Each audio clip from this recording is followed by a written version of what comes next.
Excuse me, could I have some sparkling water, please? Karen Morrison's face twisted like she'd been asked to scrub toilets. She slammed the service cart, loud enough to make heads turn. Sparkling water? For you? Her voice cut through the cabin. Listen, honey. People like you should be grateful you're even on this plane. You probably used food stamps to buy that ticket. She leaned closer, wine bottle in hand. Red liquid sloshed near the rim. Your kind always wants special treatment. Always acting like you own the place. She poured, deliberately, slowly. The wine hit Naomi's face, her hair, her cream suit, warm and sticky and humiliating. Passengers laughed. Phones came out recording and live streaming. Nobody moved to help. Naomi sat there, soaked, alone against the world. But Karen made one mistake. She never looked at what was clipped beneath that wine-stained jacket. In 60 seconds, she would be the one begging. Let's rewind to 2 hours earlier.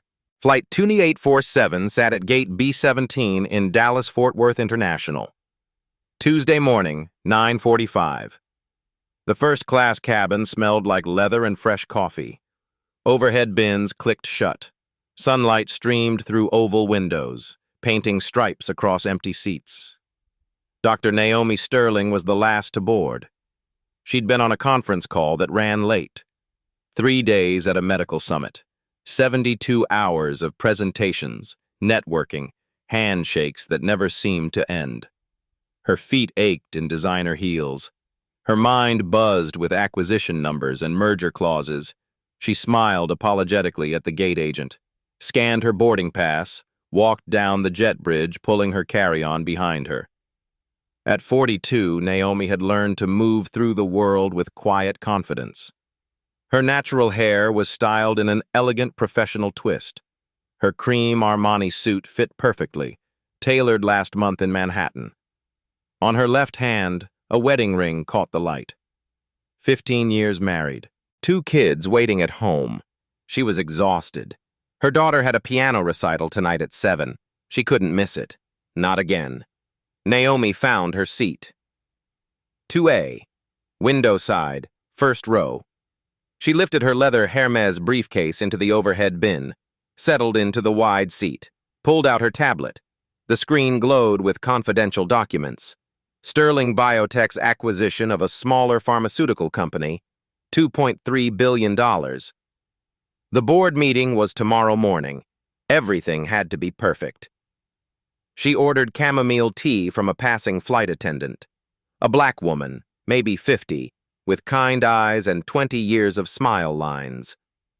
Right away, Dr. Sterling, the woman said warmly.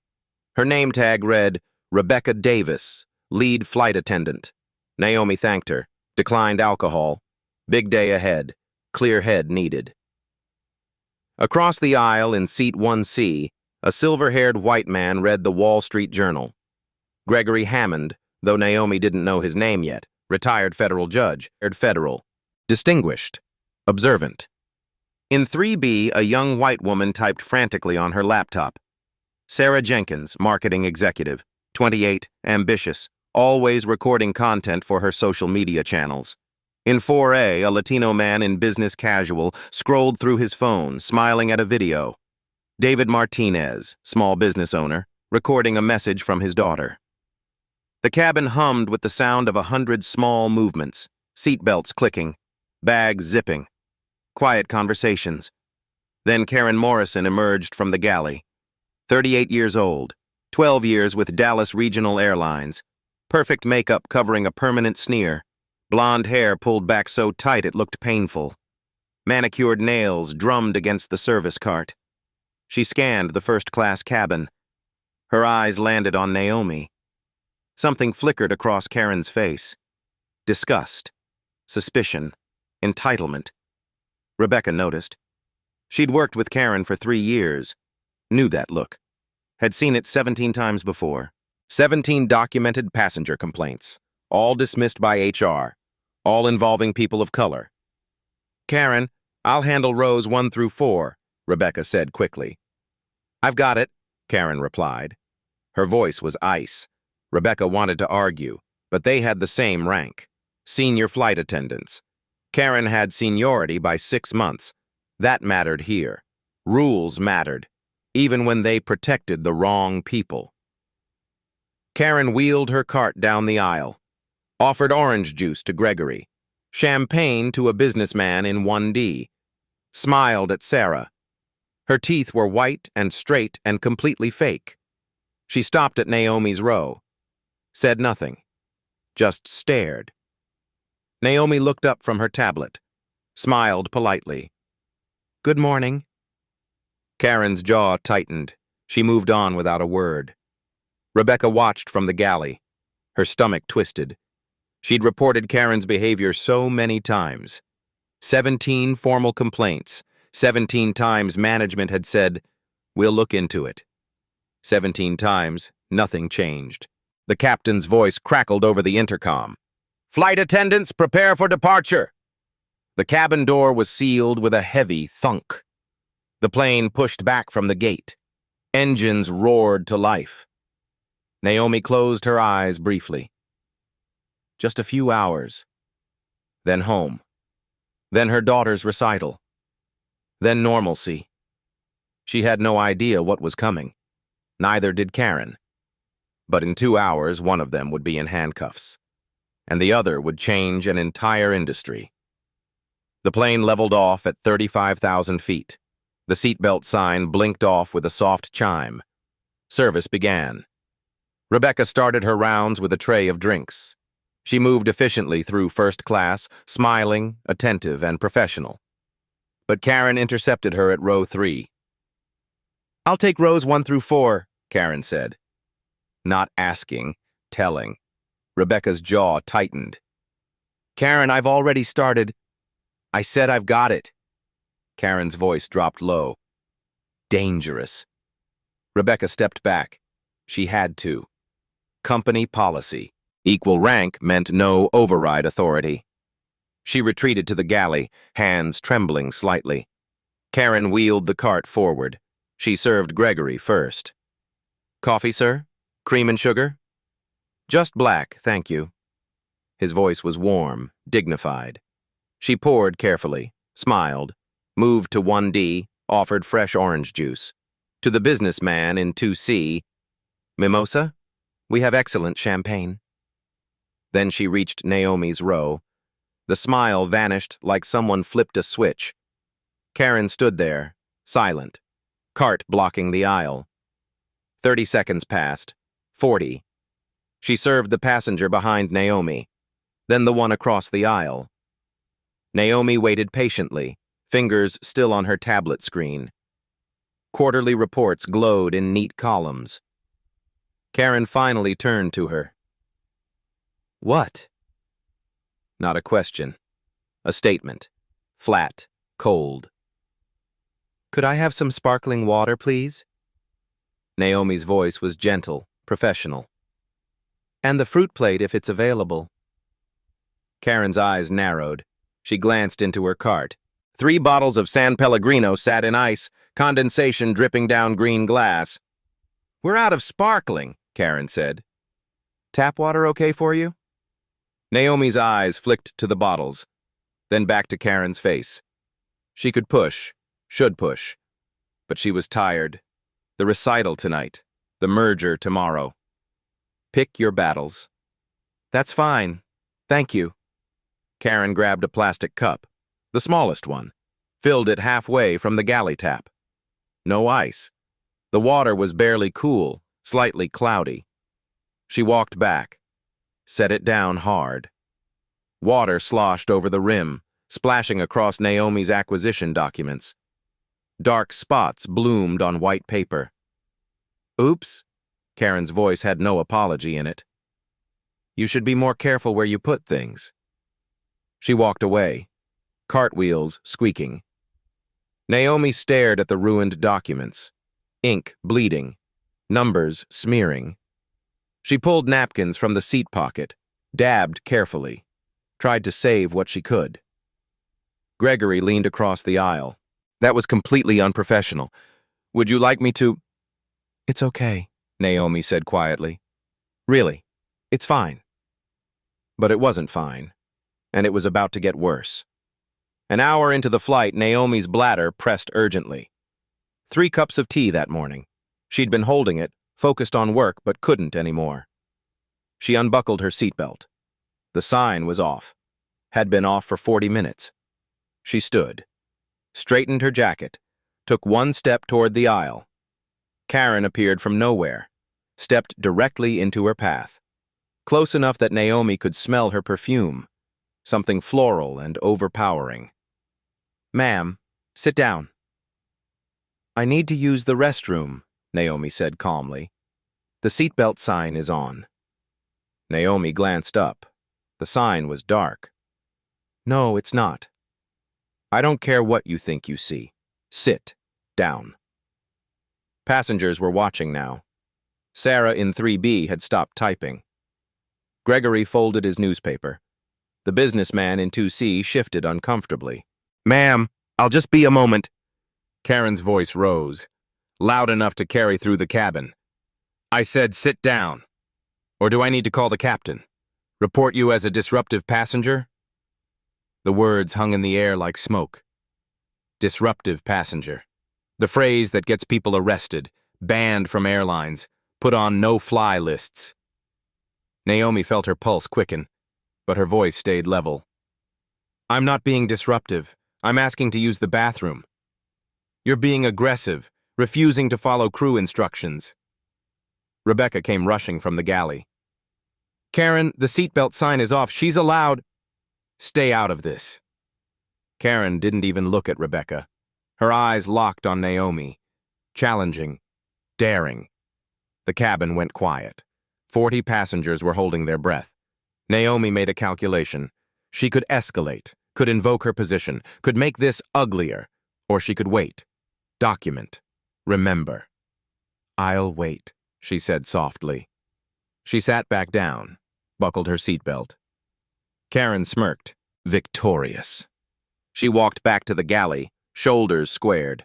Gregory was already on his phone, typing rapidly. Sarah's hand hovered over her laptop touchpad, hesitant. Naomi waited 5 full minutes, then stood again, walked quickly to the lavatory. Karen didn't stop her this time, but the look she gave could have curdled milk. When Naomi returned to her seat, she noticed something. Her briefcase had been moved. Just slightly. The zipper was in a different position. She didn't say anything, just made a mental note, opened her laptop, started typing an email. Subject line, Incident Report, Flight 2847. She didn't send it. Not yet. But she drafted every detail. Time stamps, exact quotes, witness names and seat numbers. Lunch service began at noon. Karen wheeled the cart out again. Rebecca tried to take it. Karen elbowed her aside. "This is my section," Karen hissed. She moved through first class. Offer passengers their choice of chicken or pasta. Served each one with practiced efficiency. She reached row 2. Served 2C. Served the passenger across from Naomi. Then she rolled the cart past Naomi completely. Didn't stop. Didn't ask. Didn't acknowledge her existence. Naomi watched her disappear into the galley. Heard the clatter of trays being stacked. Saw Karen emerge again, empty-handed. 10 minutes passed, then 15. Naomi pressed the call button. A soft ding echoed.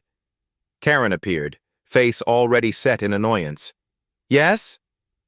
"I didn't receive a meal. We ran out." Naomi could see into the galley from her seat. 3 meal trays sat on the counter, covered, untouched, steam rising from the edges. "There are meals right there," Naomi said, pointing. Karen's face hardened. "Those aren't for you." Her voice dropped to a venomous whisper. "Maybe next time you can book a flight you can actually afford. Stop trying to sit where you don't belong." Gregory stood up. His chair scraped loud. "Excuse me. I'm a federal judge, retired." That comment was completely inappropriate and discriminatory. Karen spun on him. Sir, if you don't want to be removed from this aircraft, I suggest you mind your own business. Threatening a federal judge? Gregory's voice was steel wrapped in velvet. Interesting choice. Sarah's hand moved. She angled her phone, propped it against her laptop screen. Started recording. The angle was perfect. Captured Karen's face, Naomi's calm expression, everything. David in 4A noticed, quietly opened his phone camera app, started recording too. Rebecca rushed over. Karen, please, take your break. I'll handle this section. I don't need a break. You're being recorded. Rebecca's whisper was urgent. Multiple phones. Stop. Now. Karen glanced around, saw Sarah's phone, saw David's. Her face flushed red, but instead of backing down, she doubled down. Fine. Record this. She grabbed a meal tray from the galley, slammed it onto Naomi's tray table. The plastic lid cracked. Sauce splattered. Here's your precious meal. Happy now? The chicken was cold, congealed. This wasn't a fresh meal. This was a leftover from an earlier flight. Maybe yesterday's flight. Naomi looked at it, then at Karen. Said nothing. Rebecca's face went pale. Karen, crew rest area, now. That's an order. We have the same rank. You can't order me anywhere. I'm lead attendant on this flight. Go, or I'm calling the captain. Karen finally left, but not before shooting Naomi one final look. Pure hatred distilled into a glance. Rebecca knelt beside Naomi's seat. Dr. Sterling, I am so deeply sorry. This is unacceptable. Please, let me get you a fresh meal, whatever you want. Naomi's voice was quiet, tired. How did you know my name? Rebecca hesitated. I recognized you. From the business news. You're on the board of our parent company. Does she know? Karen? No. She never reads the company newsletters, never attends meetings. She just shows up and does the minimum. Naomi nodded slowly. Rebecca, don't tell her, not yet. But, please, I need to see how far this goes. Rebecca looked like she wanted to argue, but she nodded. Brought Naomi a fresh meal. Apologized 3 more times. Went back to the galley looking like she might cry. Naomi ate slowly. The food tasted like ash. Her hands were steady. Her face was calm. But beneath her cream jacket, her heart pounded, and her fingers touched the corporate ID badge clipped to her blouse. Not yet, she thought. Let her dig deeper. Let the hole get deeper. Karen was in the back galley, scrolling through her phone, texting her husband, complaining about entitled passengers who didn't know their place. She had no idea she'd just ended her career, but she was about to find out. Karen stayed in the crew rest area for exactly 12 minutes. Rebecca had ordered her to stay there for the remainder of the flight. But Karen didn't take orders. 12 years with the airline, 17 complaints. Nothing ever happened. She was untouchable. She emerged from the galley like a storm returning. Makeup touched up, smile back, eyes cold. Karen, I told you, Rebecca started. I'm fine now. I want to apologize to the passenger. Rebecca's instincts screamed danger. But what could she say? Karen was offering to apologize. That's protocol. De-escalate. Make peace. I'm coming with you, Rebecca said. Not necessary. Karen loaded a cart, desserts, wine bottles, 3 red, 2 white. She wheeled it down the aisle, stopping at each row, plastic smile in place. Gregory declined dessert. Sarah took coffee, phone still recording behind her laptop. David accepted cheesecake, his camera angled perfectly. Karen reached Naomi's row. Naomi was working on her tablet, financial projections, merger details. She didn't look up immediately. Dessert? Karen's voice was false sweetness. Naomi looked up, saw the wine bottles, the tension in Karen's jaw. No, thank you. I don't drink alcohol during work hours. Karen's smile cracked. Work hours? She laughed, sharp and cutting. What work could you possibly do that matters? The cabin went silent. Naomi set her tablet down slowly. Excuse me? I'm curious. What job lets you afford first class? Or did someone else buy your ticket? The implication landed heavy. Sugar daddy. Escort. Anything but earned. That's inappropriate, Naomi said, voice level. Is it? Karen leaned on the cart. Because you people always act like you belong here. Designer clothes are probably fake. Expensive bags are probably knockoffs, playing dress-up. Gregory stood, full height. I am Federal Judge Gregory Hammond. You need to stop immediately. Karen barely glanced at him. Everyone's somebody important these days. I'm warning you. You're warning me? I'm a crew. I have authority, not you. Sarah spoke from 3B. I'm recording this. This is discrimination. Karen's head snapped toward her. Put that phone away or I'll have you arrested. That's not a real law, Sarah said, hand shaking. Want to test it? Want airport jail? Karen smiled coldly. Sarah's phone lowered slightly. Karen turned back to Naomi, emboldened. She picked up a wine bottle, held it casually. I think you snuck up here from Coach. It happens. People like you taking what isn't yours. Naomi stood slowly, deliberately, done sitting, done taking it. I paid for this seat. I have every right to be here. Do you think so? Karen's voice dropped, venomous. Everywhere I look, people who don't belong, people getting jobs they're not qualified for, promotions they didn't earn, diversity quotas. Rebecca rushed down the aisle. Karen, stop. No, I'm tired of being quiet. Karen stared at Naomi. Your kind needs to learn your place. Stop acting equal. Stop trying to take what belongs to us.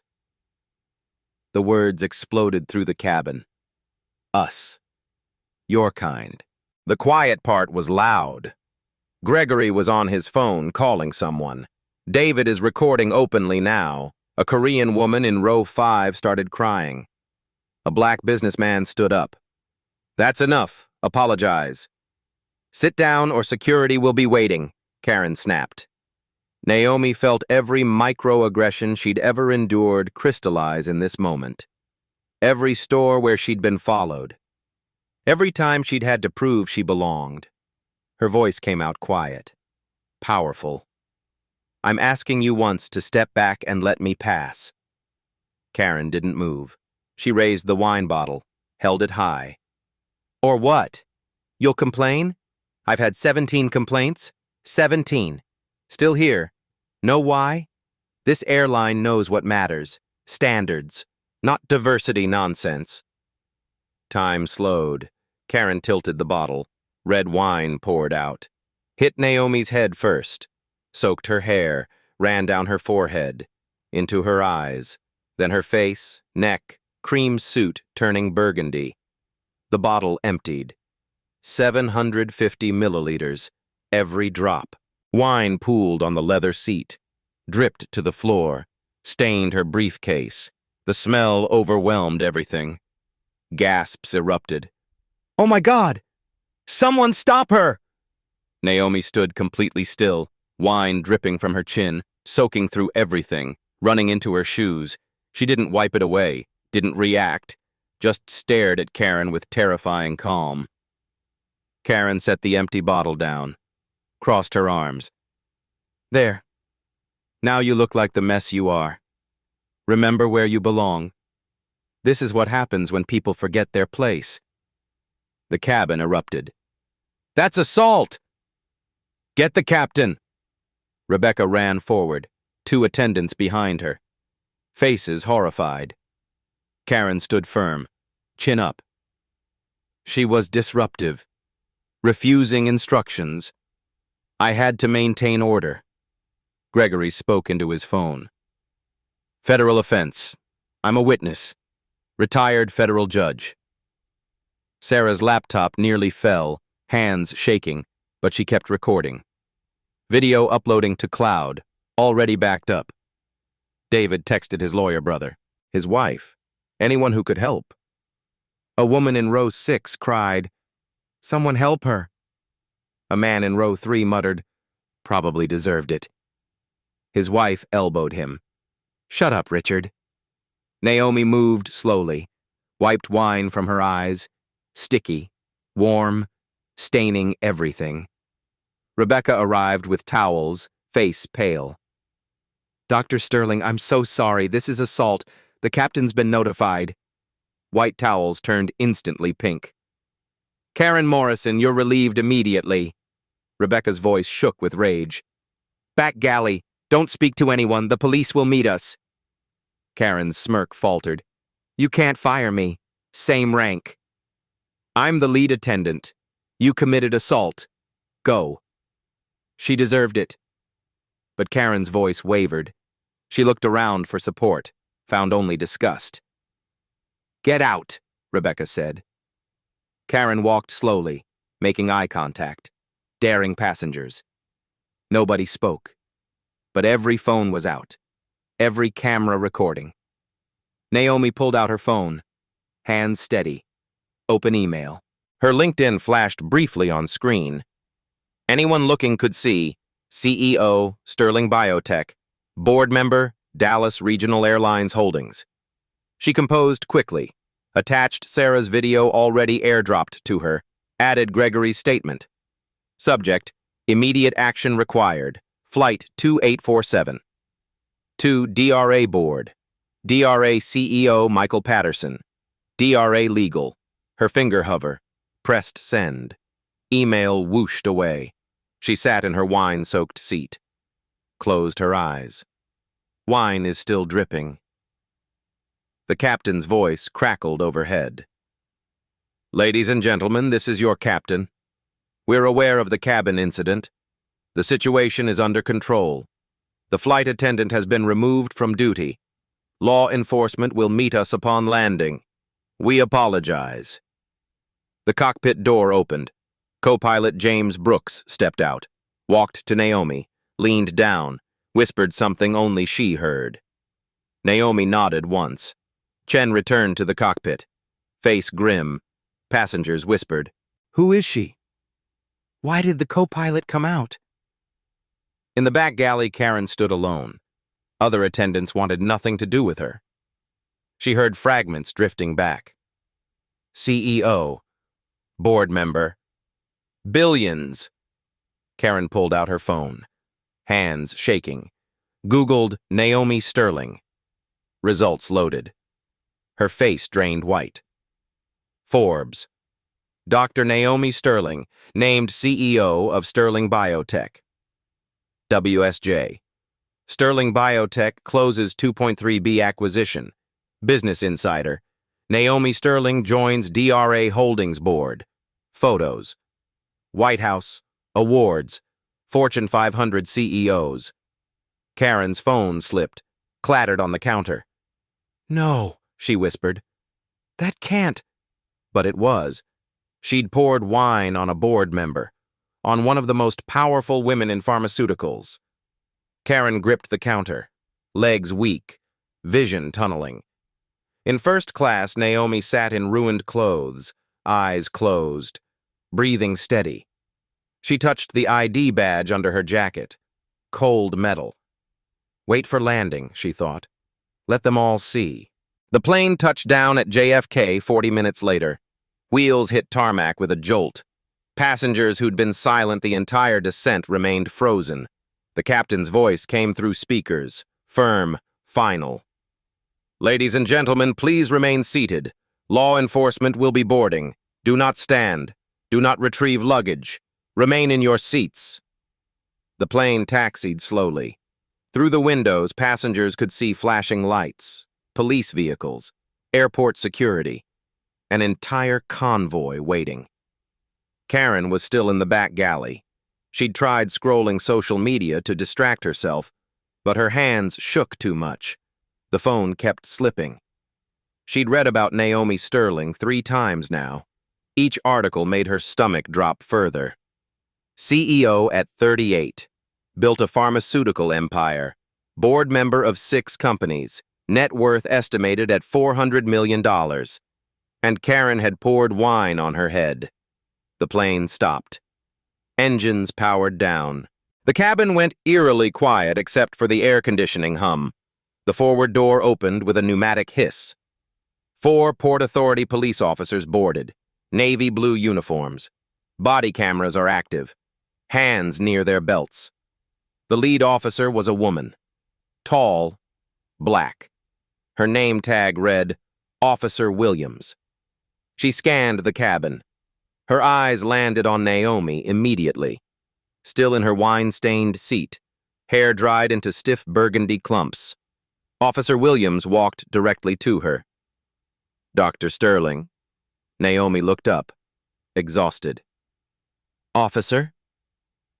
We received a briefing from the captain and multiple passenger reports. Are you injured? Do you need medical attention? I'm fine. Thank you. Williams nodded, turned to her team. Bring her forward. 2 officers walked to the back. Karen saw them coming. Her face crumpled. No, please, there's been a misunderstanding. Karen Morrison? The male officer's voice was flat. Yes, but I can explain. Ma'am, you're being detained for assault, or you have the right to remain silent. Anything you say can and will be used against you in a court of law. He pulled out handcuffs. The metallic click echoed through the silent cabin. Wait, please, I didn't know who she was. You have the right to an attorney. If you cannot afford an attorney, one will be appointed for you. The cuffs locked around Karen's wrists. Cold steel. Tight. She was pulled forward down the aisle, past all the passengers she'd served, past all the phones still recording, past Naomi. As they reached row 2, Officer Williams spoke.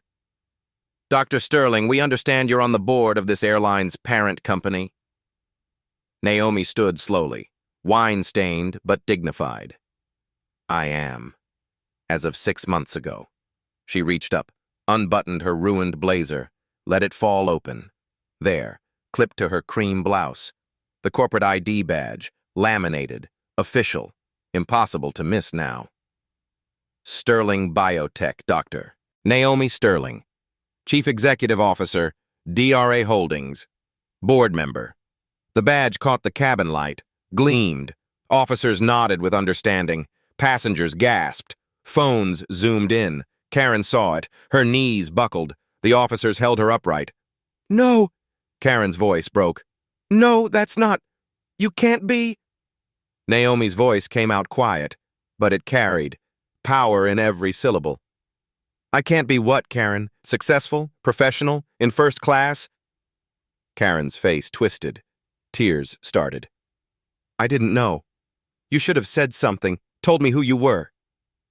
Naomi took one step closer, close enough that Karen could smell the wine still staining both of them.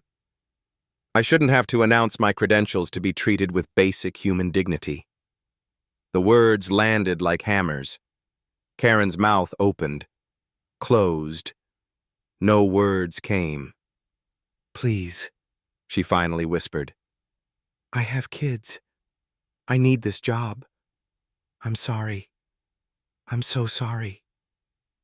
Naomi's expression didn't soften. You said I needed to learn my place. Karen was sobbing now, mascara running, handcuffs rattling. I never forgot my place, Karen. My place is wherever I choose to be. Naomi's voice was steel wrapped in silk. The question is, do you know yours now? Karen had no answer, just tears. Officer Williams gestured to her team. Let's go. They escorted Karen toward the exit. She looked back once, met Naomi's eyes, saw no forgiveness there, no mercy, just cold, absolute certainty. As Karen disappeared through the door, the cabin erupted. Applause, loud, thunderous. 40 passengers on their feet. Yes! That's what I'm talking about. Justice! Gregory was clapping the hardest. Sarah was crying and clapping simultaneously. David pumped his fist in the air. Naomi didn't smile, didn't acknowledge the applause. She just nodded once, weary. Rebecca appeared with a clean airline shirt. "Dr. Sterling, there's a car waiting for you, private. We'll have your luggage delivered directly to your home." "Thank you, Rebecca." "And—" Rebecca's voice cracked. "Thank you for not just letting this go, for making them see." Naomi touched her arm gently. "You tried to stop her. That matters." Officer Williams returned without Karen. "Dr. Sterling, we'll need your full statement. But we have everything we need from videos and witnesses. We can schedule a time convenient for you." Gregory stepped forward. "I'm Federal Judge Gregory Hammond, retired. I witnessed everything. I'll provide full testimony." "I recorded it all," Sarah added, wiping tears. "Unedited, time-stamped, already uploaded to cloud storage." "Earlier footage of microaggressions too," David said. "Happy to share." Williams took notes, collected contact information, handed Naomi her card. "The DA will be in touch. This is assault. Given the circumstances and evidence, prosecution will be aggressive." Naomi nodded, took the card. As she walked toward the exit, passengers stood, not applauding anymore, just standing, respectful, reverent. A young black woman in row 8, maybe 25, whispered as Naomi passed. "Thank you. Thank you so much." Naomi paused. "What's your name?" "Crystal." "Never let anyone make you feel like you don't belong, Crystal. You hear me?" Crystal nodded, tears streaming. Naomi continued down the aisle, through the doorway, into the jet bridge.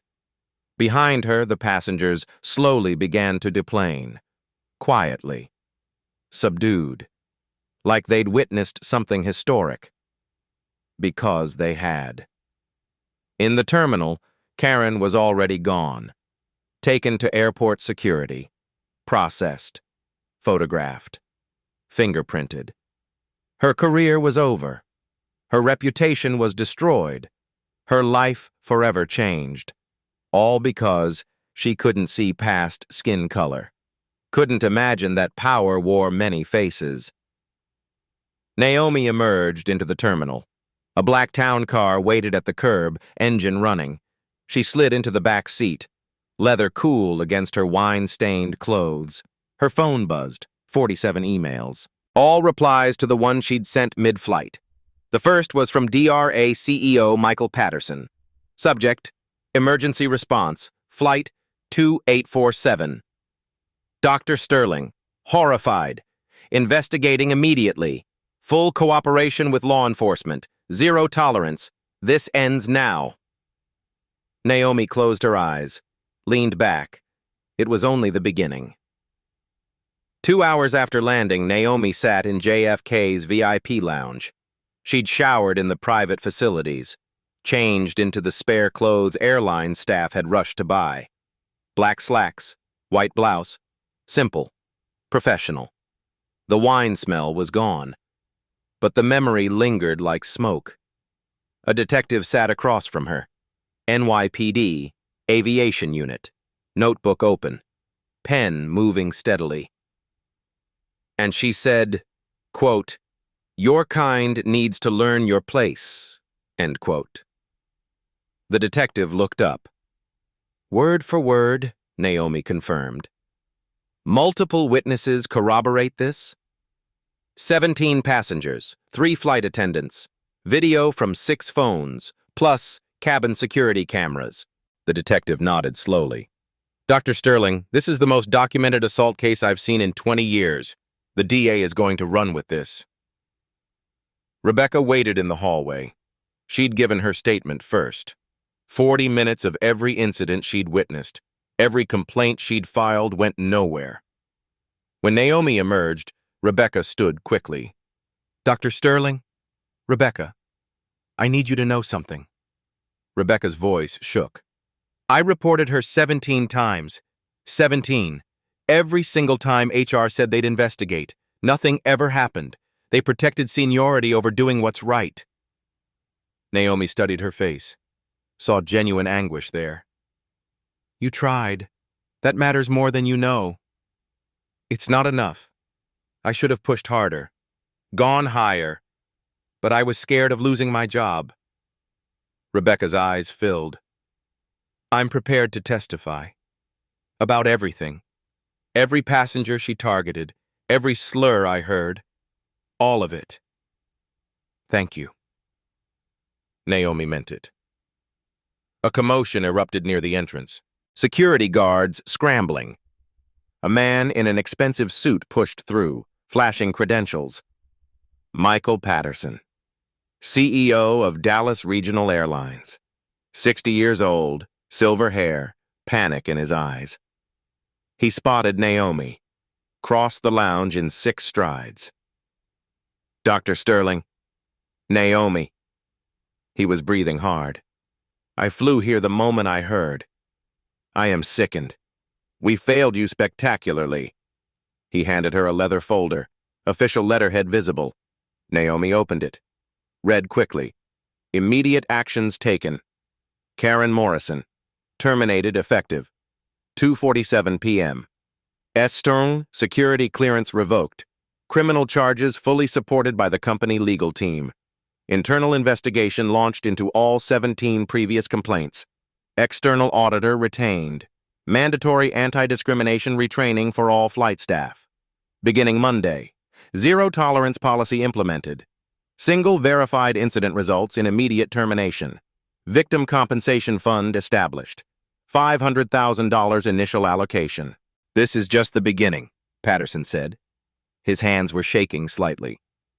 Your experience will change this airline. I give you my word. Naomi closed the folder. Words are easy, Michael. Follow through is what matters. You'll have it. Every resource, every bit of authority I have.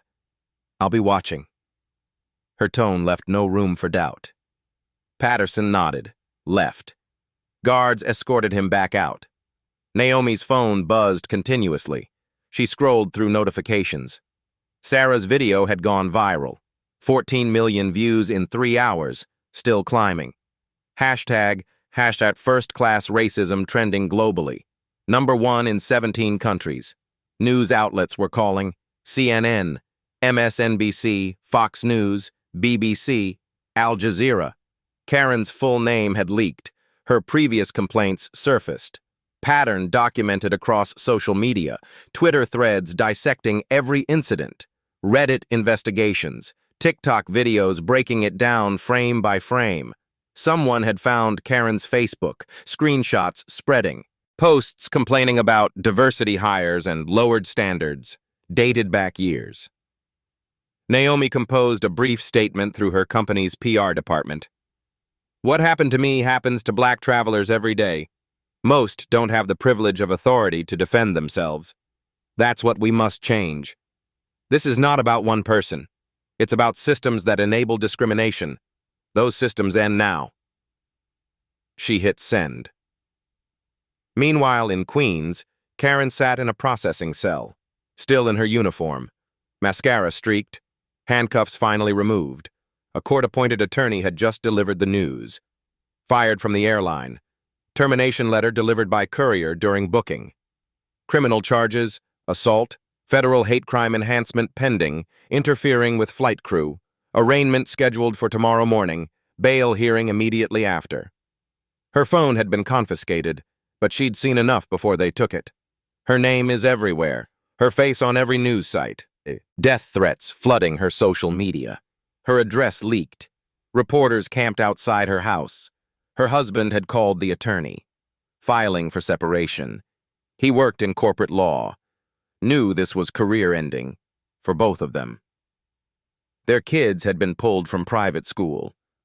Tuition is suddenly unaffordable. Other parents were complaining. Didn't want their children near that woman's kids. Karen put her head in her hands. The concrete bench was cold. The cell smelled like disinfectant and desperation. 12 hours ago, she'd been untouchable. 17 complaints and nothing ever happened. Now everything was happening. All at once. Unstoppable. The attorney cleared her throat. Miss Morrison, I need to be honest. The evidence is overwhelming. Video from multiple angles. Testimony from a federal judge. The victim is a CEO and board member. The DA wants to make an example. What does that mean? Karen's voice was small. It means this is going to trial, and we're going to lose. Karen started crying again. Gut-wrenching sobs that echoed off concrete walls. Justice was coming. And it was not gentle. 2 weeks later, DRA's internal investigation was in full swing. 6 auditors occupied corporate headquarters. Laptops open, files stacked high, video footage on loop. They reviewed every flight Karen had worked in 5 years. Every complaint, every interaction. The pattern was undeniable. 47 additional complaints surfaced, all from passengers of color, Black, Latino, Asian, Middle Eastern. 0 from white passengers. Other flight attendants came forward under anonymity. She'd refused to serve them, say we ran out when we hadn't. She called an Indian passenger curry breath in the galley. HR knew. We reported it. Nothing happened. The VP of HR was placed on leave. 2 managers resigned. The complaint system was rebuilt completely. Month 2 brought criminal proceedings. The Manhattan DA assembled a grand jury. Evidence took 40 minutes. Jury deliberated 12. Karen Morrison was indicted on multiple charges. Assault in the 3rd degree. Federal hate crime enhancement. Interfering with flight crew duties. Endangering aircraft safety. Karen's public defender tried negotiating. First-time offender, 2 children, probation and community service. DA Marcus Williams didn't blink. This case is going to trial. It's too important. Media coverage exploded. Naomi agreed to 1 interview. 60 minutes, 22 million viewers. She sat composed, professional. The wine-stained suit displayed beside her. This isn't about one bad flight attendant. It's about systems that protect discrimination. 17 complaints weren't enough. How many people suffered because the system valued seniority over safety? What do you want from this? Real change, policy reform, and I want every person who's been discriminated against to know they can fight back. The interview went viral instantly. Month 3 brought a civil lawsuit. Naomi filed against Karen, DRA, and DRA Holdings despite her board position. Her attorney, Patricia Johnson, laid it out. We're seeking $8.5 million. Dr. Sterling isn't keeping it. Naomi stood at the press conference. Any settlement funds 3 initiatives: discrimination training for aviation, legal defense fund for passengers who can't fight back, scholarships for diverse aviation candidates. A reporter called out, "Why sue the company you're on the board of?" "Because I'm part of the system. If it's broken, I'm responsible for fixing it. This ensures accountability at every level." Month 5, the criminal trial began. Manhattan Criminal Court. Judge Helena Rodriguez presiding. The courtroom was packed. Karen arrived in modest clothes, no makeup, trying to look sympathetic. It didn't work. Day 1 brought video evidence. Sarah's footage played on screens, crystal clear. Damning. Karen's voice echoed. Your kind needs to learn your place. The wine is pouring. Karen's smirk. The jurors' faces were stone. 2 women cried silently. Day 2 brought witnesses. Sarah described everything. Microaggressions, escalation, deliberate cruelty. Gregory testified next. 40 years as a federal judge. Unimpeachable credibility. I never witnessed discrimination this blatant. She didn't just assault Dr. Sterling, she assaulted her humanity. Day 3 brought Rebecca. 2 hours of testimony. 17 witnessed incidents. Copies of ignored complaints. I reported her after she refused to serve a black family. claimed she was busy. She was on her phone in the galley. What happened? Nothing. HR said they'd investigate. Never heard back. Defense tried painting it as job stress. Bad day, not racial. Prosecution destroyed that with pattern evidence. 47 complaints. Every victim is a person of color. Statistical analysis proved intentional targeting. Day 4 brought Naomi. Navy suit, simple pearls, quiet power radiating. She walked through every detail. Water, bathroom, meal, wine. She didn't pour wine because I was disruptive. She poured it because she couldn't tolerate a successful black woman in first class. In her worldview, people like me don't belong there. She described missing her daughter's recital, the trauma, the humiliation. Then the bigger picture. How many others? How many without cameras? How many who just accepted it? Defense cross-examined. Couldn't you have de-escalated by identifying yourself? Naomi's response was immediate.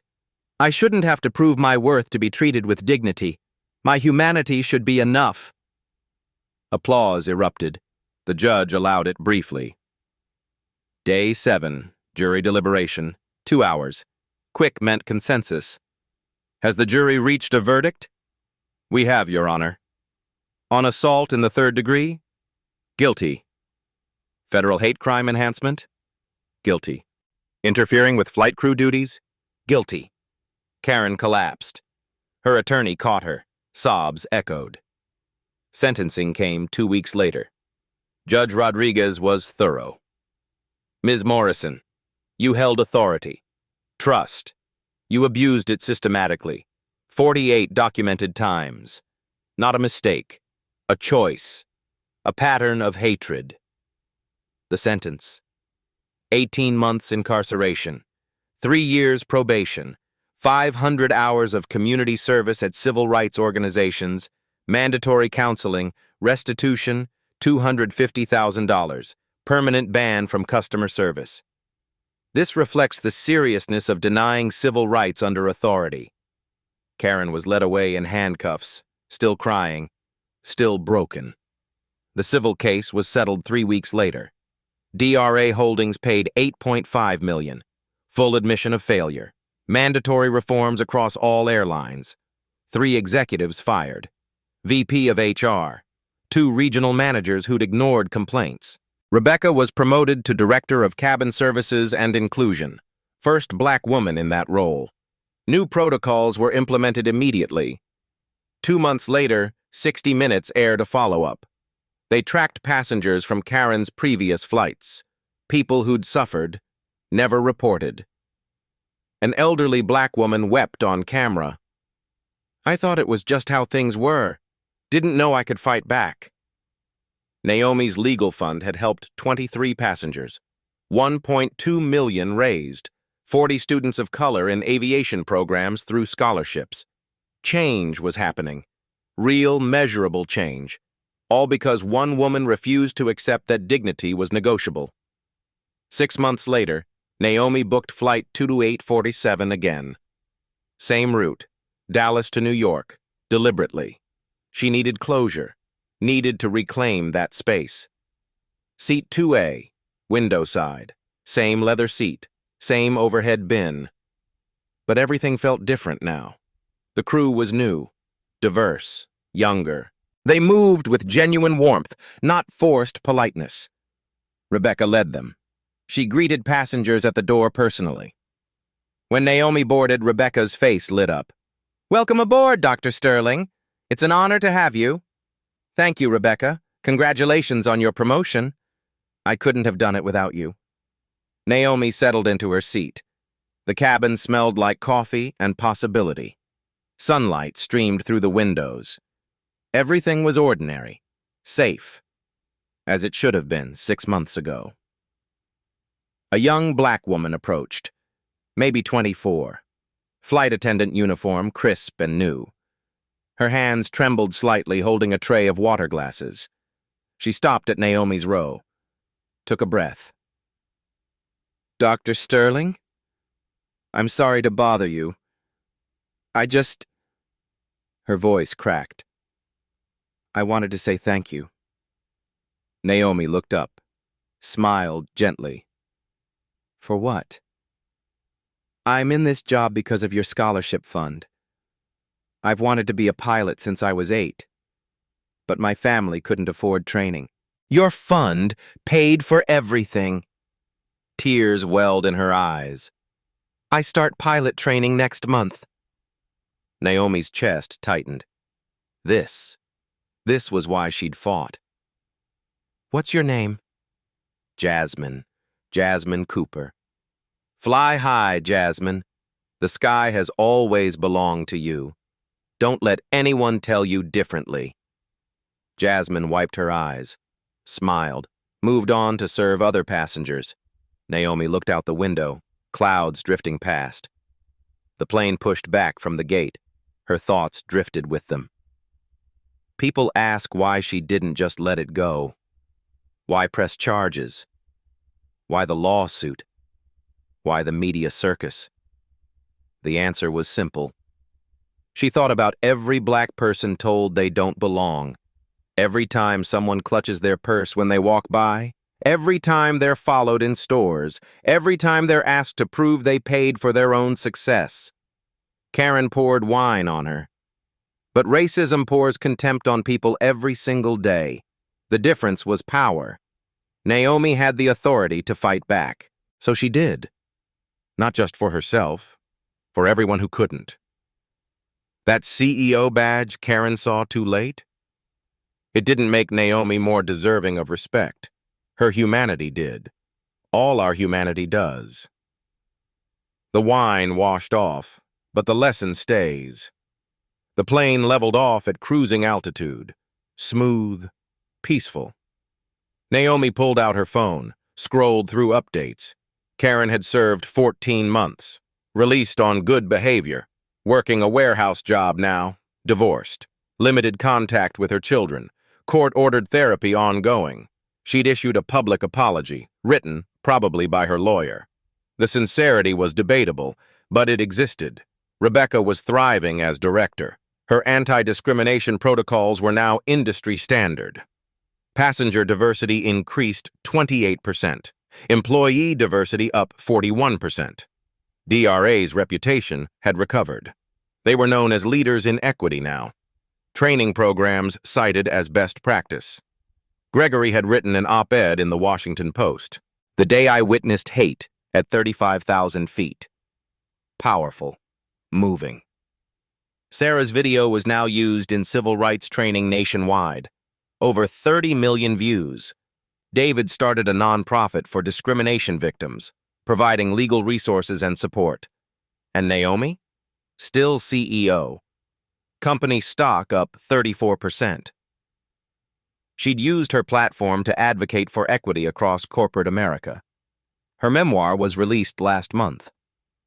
First Class Citizen, already a bestseller. The flight landed smoothly. Naomi gathered her things, walked through the terminal. Normal. Ordinary. As it should be. She thought about what she'd tell her daughter tonight. The lesson behind everything. Your worth isn't determined by badges or titles or bank accounts. It's inherent, undeniable, yours by simply being human. But when you have power, use it. Not just for yourself, for everyone who comes after. Change the systems. Don't just survive them. If you've experienced discrimination, you're not alone. Document everything. Record when safe. Report always. Your voice matters. Your experience matters. You matter. Karen thought she could put Naomi in her place. She was right about one thing. Naomi has a place. Her place is wherever she chooses to be. And so is yours. If this story moved you, share it. Someone needs to hear it. Someone who's been told they don't belong. Someone who's afraid to fight back. Someone who needs to know that justice is possible. Comment below. Have you witnessed discrimination? Have you experienced it? How did you respond? Your story could be next. Your voice could change everything. Subscribe to Black Voices Uncut if you believe dignity isn't negotiable, that respect isn't earned by credentials, that humanity matters more than status. One final question for you. Karen served 14 months in prison, lost her career, her marriage, her reputation. Was that justice? Too harsh for pouring wine and saying hateful words? Or not enough for 48 documented incidents of discrimination? You decide. Because justice isn't always simple. But respect, dignity, basic humanity, those should be. Know your worth. Stand your ground. The world belongs to all of us. Not just some of us. All of us. At Black Voices Uncut, we don't polish away the pain or water down the message. We tell it like it is because the truth deserves nothing less. If today's story spoke to you, click like, join the conversation in the comments, and subscribe so you'll be here for the next Uncut Voice.